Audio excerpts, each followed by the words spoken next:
रात का समय था। दिल्ली की ठंडी हवा से पूरा स्टेशन सिहर रहा था। पुरानी दिल्ली रेलवे स्टेशन से एक एक्सप्रेस ट्रेन रवाना हो रही थी, नॉर्थ ईस्ट एक्सप्रेस। सभी यात्री अपनी अपनी सीटों पर जम चुके थे। किसी के हाथ में मोबाइल था, कोई ऊँघ रहा था अपने, तो कोई स्टेशन के बाहर भागते सीन को चुपचाप निहार रहा था। लेकिन एक डिब्बे में बैठा शख्स इन सबसे अलग था, शांत, स्थिर और भीतर से कहीं बहुत बेचैन।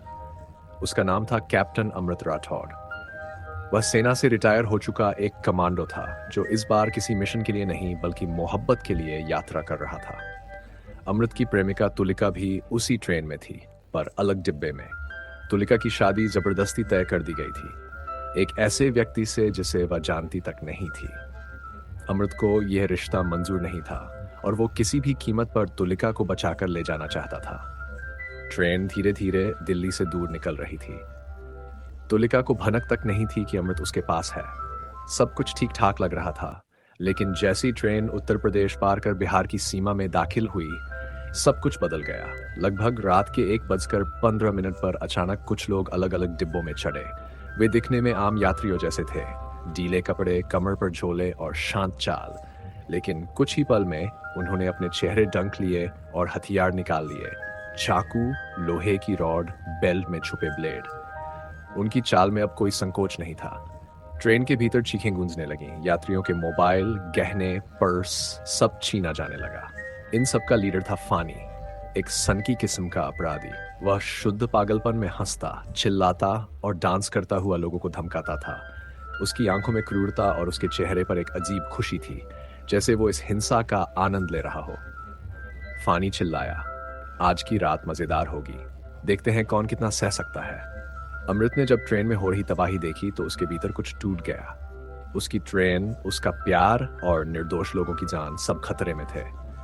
लेकिन उसके पास कोई हथियार नहीं था। उसने पहले अपने आप को शांत रखा, यात्रियों के साथ छुपा रहा। पर जब डिब्बा नंबर S5 में एक बच्चे को चाकू से घायल होते देखा तो वह चुप नहीं रह सका। वह उठा और एक रणनीति बनाई। बाथरूम से एक टूटा हुआ शीशा निकाला, सीट के नीचे से लोहे की रॉड खींची और अपनी बेल्ट को हथियार की तरह कस लिया। अब वह एक एक करके उन गुंडों को चुपचाप खत्म करने लगा। वो जानता था कि सीधे भेड़ंत मूर्खता होगी, इसलिए उसने चुपचाप अंधेरे का इस्तेमाल करते हुए हमला किया। एक डिब्बे में उसने 2 लोगों को पीठ पीछे से बेहोश कर दिया।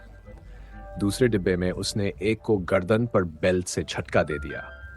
फानी को जब अपने लोगों की मौत की खबर मिली, वह पागल हो गया। उसने एक यात्री को खींचा और ट्रेन के बीचों बीच लाकर बोला, जो भी छुपा है सामने आ जा, वरना हर 5 मिनट में एक लाश गिरेगी।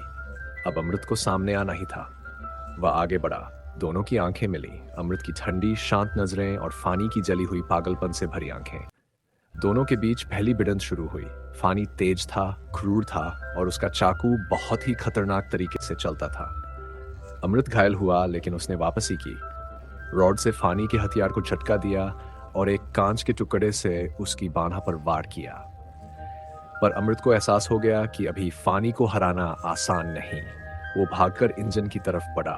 उसे समझ आ गया था कि ट्रेन के ड्राइवर को भी बंधक बना लिया गया है और अगर इंजन फानी के नियंत्रण में है तो खतरा और भी बढ़ सकता है।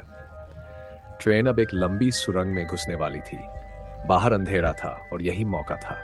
अमृत ने इंजन में पहुंचकर देखा, ड्राइवर को रस्सियों से बांध रखा गया था और फानी वहीं खड़ा था, एक लोहे की छड़ हाथ में। सुरंग के भीतर सब कुछ काला था, लेकिन अमृत के पास अब खोने को कुछ नहीं था। उसने हमला कर दिया।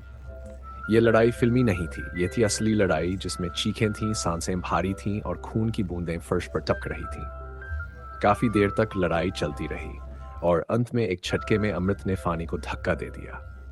वो ट्रेन के बाहर गिर गया। सुरंग के अंधेरे में उसकी चीख गूंजती रही जब तक वह चुप न हो गई। सुबह की पहली रोशनी में ट्रेन गंतव्य स्टेशन पर पहुंची। पुलिस ने यात्रियों को बचाया, मेडिकल टीमें आईं। तुलिका ने जब अमृत को खून से लथपथ देखा तो दौड़कर उससे लिपट गई।